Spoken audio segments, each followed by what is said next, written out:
Okay, let us proceed with the second part of your solving sa simple interest problems.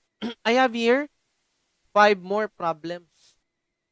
Okay? And after this, you'll take your quiz. Siguro next meeting. So let us proceed with the first problem of the remaining ones. So what will be the future worth of money after 20 months? After 20 months, if a sum of 25,000 is invested today, ibig sabihin this is a principal value, at a simple interest rate of 8% per year. So, simple interest, meron kang 20 months. So, ano ba sinabi dyan? May sinabi bang date? May sinabi ba exact? So, walang sinabi. Therefore, this is ordinary simple interest only. Okay? Yung in-invest today, which is the principal, that is 25,000 pesos,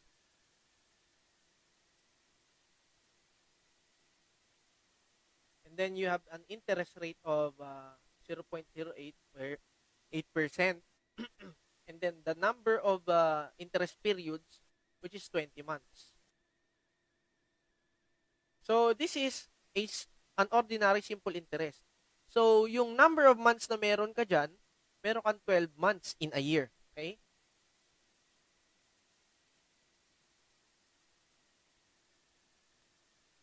$12 months. Okay. So, anong hinahanap dito? The future worth, which is F. So, future worth is simply equal to the principal plus the interest rate.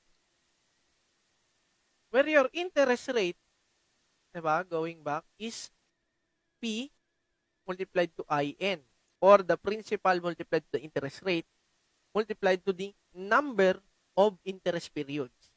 So, F, we factor out yung P, that will become P multiplied to 1 plus I and N. Now, what is your capital na sinabi dyan, or your present worth? That is 25,000 pesos.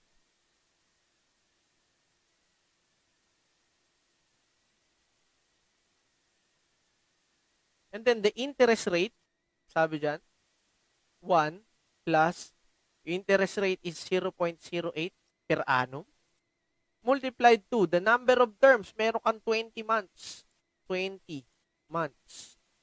Divided by 12 months in a year. And then, cancel all the same units. We can simplify now. Let us calculate. So, that is 25,000 multiplied to 1 plus 0.08 times 20 divided by 12. The answer will be 28,333 and 33 cents. That is the value of your future worth after 20 months nung nag-invest ka ng 25,000 pesos.